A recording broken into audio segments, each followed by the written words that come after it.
اسلام کا زوال شروع ہو گیا خلافت راشدہ کے خاتمے کے ساتھ۔ حضور کی حدیث بدأ الاسلام غریبا وسیعود کما بدأ فطوبی للغرباء۔ اسلام کمزور تھا، اجنبی تھا، غریب تھا، کوئی اس کا جاننے والا نہیں، پہچاننے والا نہیں، پرسان حال نہیں تھا، لیکن اب اللہ نے اسلام کو غلبہ دیا ہے۔ اب سبھی ٹھاڑے کے سب دوست ہیں، طاقتور کے تو سبھی جو ہے ساتھی ہیں، لہذا اب سب ساتھ دے رہے ہیں، لیکن تم دیکھنا اسلام بہت جلد پھر غریب ہو جائے گا۔ بدأ الاسلام غریبا وسیعود کما بدأ، فعل مضارع پر جب سین آتا ہے وہ ہے مستقبل قریب، عن قریب اسلام پھر غریب ہو جائے گا۔ اس کے بعد سے اب تک کی تاریخ اگر میں بیان کروں تو پھر صبح ہو جائے گی۔ حضور نے فرمایا اوتی تو جوامع الکلم، مجھے اللہ تعالیٰ نے نہایت جامع کلمات عطا کیے ہیں۔ ایک حدیث کے حوالے سے اب تک کی تاریخ 14 برس سے چند سال کم کی تاریخ ایک حدیث میں۔ مسند احمد ابن حنبل کی روایت، نعمان ابن بشیر رضی اللہ تعالیٰ عنہ راوی۔ غالباً یہ کتاب کا یہاں تقسیم ہوا ہوگا، اس میں یہ حدیث کے ٹیکسٹ موجود ہیں۔ میں اگر لفظاً معاملہ لے کر چلوں گا تو معاملہ مشکل ہو جائے گا، ترجمہ بھی متن بھی۔ یہ 4 ورقہ ہے، جنہیں نہیں ملا وہ جاتے ہوئے لیتے جائیں ضرور۔ حدیث کا لب لباب کیا ہے؟ حضور نے اپنے دور سے لے کر قیامت تک 5 ادوار گنوائے ہیں تاریخ کے۔ پہلا دور دور نبوت، دور سعادت۔ دوسرا دور خلافت علی منہاج النبوہ،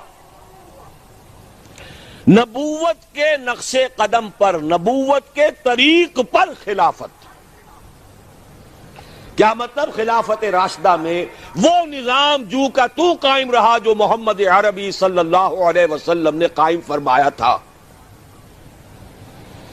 تیسرے دور کو کہا آپ نے ظالم ملوکیت، بادشاہت۔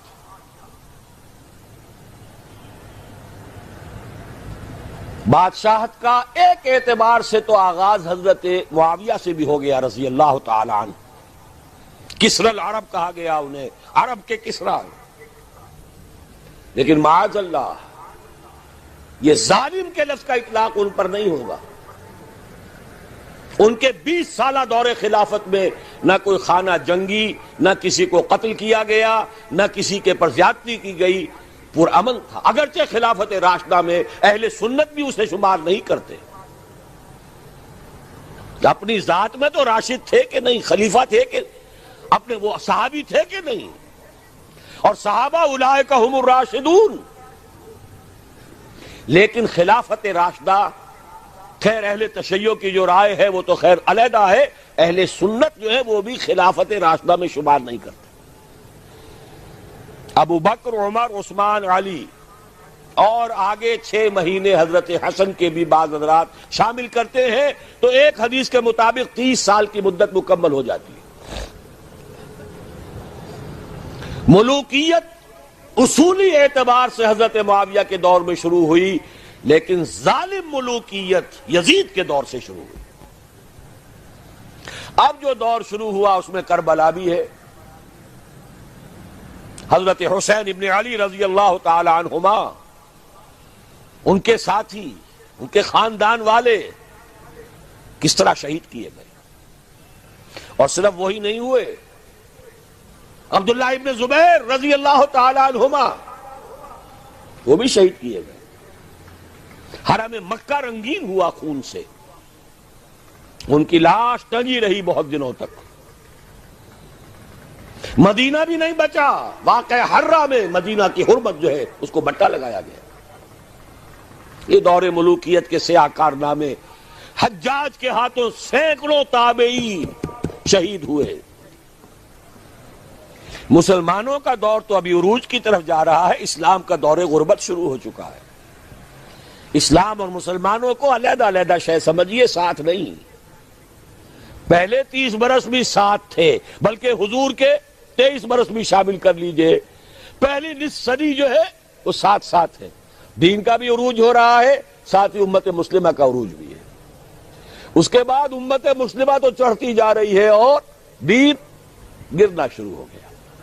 ویسے یہ بات ذہن میں رکھیے کہ وہ کوئی 2-4 دنوں میں نہیں گرا۔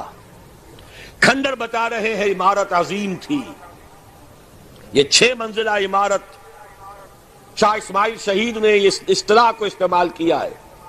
یہ 6 منزلہ عمارت کوئی 1000 بلکہ 1200 برس میں جا کر زمین بوس ہوئی ہے، لیکن ہے پھر وہ گریجول ڈکلائن۔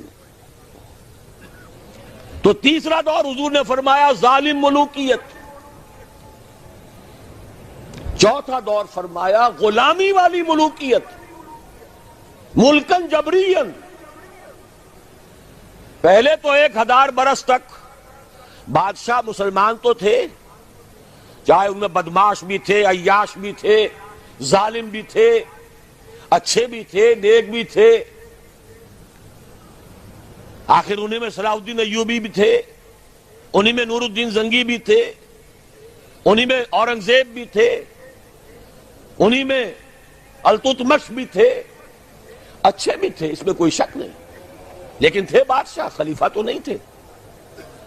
لیکن یہ کہ اکثر و بیشتر کا معاملہ تو وہی ہے، عیاشیاں ہیں، محل بن رہے ہیں، تاج محل بن رہے ہیں، الحمرا بن رہا ہے، جہاں جائے کوئی اقبال اور جا کر رو کر آ جائے، رو لے اب دل کھول کر دیدہ خون آبا بار، وہ نظر آتا ہے تہذیب حجازی کا مزار۔ یہ وہ دور تھا کہ جو تھا تو دور ملوکیت، لیکن بہرحال ملوک مسلمان تھے۔ چوتھا دور آیا جبکہ غلامی کے ساتھ ملوکیت۔ کیا مطلب؟ ملکہ برطانیہ کی رعایا بن گئے تھے کہ نہیں ہم؟ ملکہ معظمہ وکٹوریا، غلام احمد قادیانی نے جو ان کی مدح لکھی ہے، جو خطابات دیے ہیں، ان کی جو اس زمانے کی تصانیف ہے انہیں پڑھیے تو صحیح۔ کہیں ہم برطانیہ کے غلام، کہیں ہم فرانسیسیوں کے غلام، کہیں ہم ولیندیزیوں کے غلام، کہیں ہم اطالویوں کے غلام۔ اس صدی کے آخر میں وہ نقشہ آ گیا، شروع میں 20ویں صدی کے شروع میں، جس کا نقشہ حضور نے ایک حدیث میں کھینچا تھا۔ صحابہ سے آپ نے فرمایا ایک وقت آئے گا یوشک ان تداعی علیکم الامم، کہ دنیا کی قومیں تم پر ایک دوسرے کو دعوت دیں گی کہ یہ تر نوالا موجود ہے، آؤ اور نوچ کھسوٹ کر کھاؤ، ادھر سے ہم کھائیں گے، ادھر سے تم کھاؤ، یہ تم لے جاؤ، یہ ہمارے پاس رہے گا۔ مصر انگریزوں کے پاس رہے گا، عراق انگریزوں کے پاس رہے گا، شام فرانسیسی لے جائیں، اور لیبیا اطالوی لے جائیں، اور موراکو اور تونس یہ سب جو ہیں یہ فرانسیسی لے جائیں، ہسپانیہ سہارا لے جائے، یہ سب لے جاؤ، آؤ تکا بوٹی کر کے کھا جاؤ۔ سلطنت عثمانیہ ختم، 1924 میں خلافت بھی ختم، نام کی خلافت، حقیقی خلافت نہیں تھی، پھر بھی جیسا کہ میں نے آپ کو بتایا بڑی طاقت تھی اس میں۔ خلیفہ اگر جہاد کا اعلان کر دیتا اس گئے گزرے دور میں بھی، تو جیسے کہ اس انگریز کمانڈنٹ نے کہا تھا کہ لاکھوں مسلمان نکل آئیں گے سروں سے کفن باندھ کر، اس میں کوئی شک نہیں۔ یہ تھا چوتھا دور، اور تھا نہیں ابھی ہے۔ یہاں سے اب ذرا بات شروع ہو رہی ہے، اچھی طرح سمجھ لیجئے۔ کہنے میں تو یہ آتا ہے اور تاریخ بھی یہ بتاتی ہے، حقائق بھی کچھ اس طرح کے ہیں کہ اس صدی کے آغاز میں تو اسلام اور مسلمان دونوں انتہائی زوال کو چلے گئے، اس کے بعد سے عروج شروع ہوا ہے کچھ۔ تقریباً 25 برس میں تمام عالم اسلام آزاد ہو گیا۔ سن 47 میں پاکستان بن گیا، مشرقی اور مغربی پاکستان 2 خطوں پر مشتمل۔ انڈونیشیا آزاد ہو رہا ہے، ملیشیا بن گیا ہے، ایک ایک کر کے عرب ممالک آزاد ہو رہے ہیں۔ تمام مسلمان ممالک تقریباً اکثریت والے آزاد ہو گئے۔ لیکن یہاں سے نوٹ کیجئے، دم لیا تھا نہ قیامت نے ہنوز، پھر تیرا وقت سفر یاد آیا۔ یہ جو کولونیلزم تھا جس کی بساط لپیٹی گئی ہے اس صدی کے وسط میں، یہ کرسچین کولونیلزم تھا۔ انگریز کون تھے؟ عیسائی۔ فرانسیسی کون تھے؟ ولندیزی کون تھے؟ ہسپانوی کون تھے؟ اطالوی کون تھے؟ یہ عیسائیوں کی کولونیل حکومتیں، نو آبادیاتی حکومتیں، وہ بساط ذرا طے ہوئی تھی کہ اسی وقت ورلڈ بینک قائم ہوا، کچھ عرصے بعد IMF قائم ہوا، اور اس سازش کا سارا سلسلہ شروع ہو گیا جو خلیج کی جنگ کے بعد عوام کے سامنے بھی علم نشرہ کر دی گئی۔ وہ سازش کیا ہے اسے سمجھ لیجئے۔ چوتھا دور ابھی جاری ہے، اس کو مختصر طور پر تو یوں کہوں گا کہ ایک سیلاب آ رہا ہے نیو ورلڈ آرڈر کے نام سے۔ نیو ورلڈ آرڈر، اور نیو ورلڈ آرڈر اصل میں کیا ہے؟ براہ راست حکومتیں نہیں ہوں گی دوسروں کی، انہی میں سے لوگوں کو بٹھاؤ، لیکن مالیاتی شکنجے میں جکڑ لو، کام یہ کریں، محنت یہ کریں، صبح سے شام تک مشقت یہ کریں، اپنے سودی نظام سے، اپنے ورلڈ بینک سے، اپنے IMF سے ان کی محنت اور ان کی کمائی کی ملائی کھینچتے چلے جاؤ، چھاچ ان کو بھی دیتے رہو۔ یہ پورا فلسفہ یہود کا ہے، زائنزم کے نام سے جو دنیا میں چل رہا ہے۔ یہود کا کہنا یہ ہے کہ اصل انسان صرف ہم ہیں۔ 13 ملین یا 14 ملین، 1.5 کروڑ سے بھی کم انسان دنیا میں یہودی ہے۔ وہ کہتے ہیں اصل انسان ہم ہیں، باقی یہ 6 ارب جو بھیڑ نظر آتی ہے دنیا میں، یہ اصل میں حیوان ہے، شکلیں انسانوں کی سی ہیں، یہ گوئمز ہیں، یہ جینٹائلز ہیں۔ ان گوئمز اور جینٹائلز کا خون چوسنا ہمارا حق ہے، جیسے گائے کا دودھ پینا ہمارا حق ہے، بیل کو ہل میں جوتنا ہمارا حق ہے، گھوڑے کو ٹانگے میں جوڑنا ہمارا حق ہے۔ البتہ گائے کو بھی کچھ چارہ تو ڈالنا پڑے گا نا، بھوکی مرے گی تو دودھ کہاں سے لوگے؟ گھوڑے کو بھی شام کو کچھ دانہ ڈالو گے تو اگلے روز اسے ٹانگے میں جوت سکو گے۔ اس درجے میں اس بقیہ نوع انسانی کو سبسسٹنس لیول کے اوپر تو باقی رکھو، باقی ان کی محنت، ان کی کوشش، ان کی جد و جہد۔ گھوڑے پر اگر آپ نے جو بھی ٹانگے باندھ ہے، اس نے اگر 100 روپے شام تک کمائے ہیں تو 20-25 تو بہرحال گھوڑے پر بھی ڈالے گا، باقی اس کی کمائی ہے۔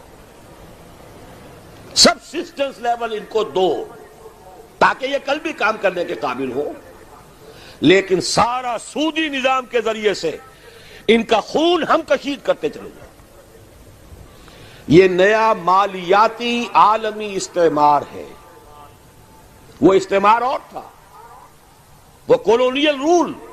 انگریز آ گیا، اب انگریز جب ہندوستانیوں کو نظر آتے تھے تو ہندوستانیوں کا خون جوش میں آتا تھا کہ نہیں؟ بغاوت کرتے تھے، مارتے تھے، پھر وہ ہندوستانیوں کو مارتے تھے۔ تو مار رہے ہیں اور مر رہے ہیں، یقتلون و یقتلون۔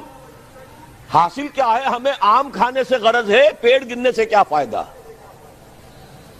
اگر ہم ان کی کمائی، ان کی محنت اسے کشید کرتے چلے جائیں، اس کو کھینچ کر لے جائیں، تو خام خواہ ان کے اوپر براہ راست حکومت کرنے سے حاصل کیا ہے؟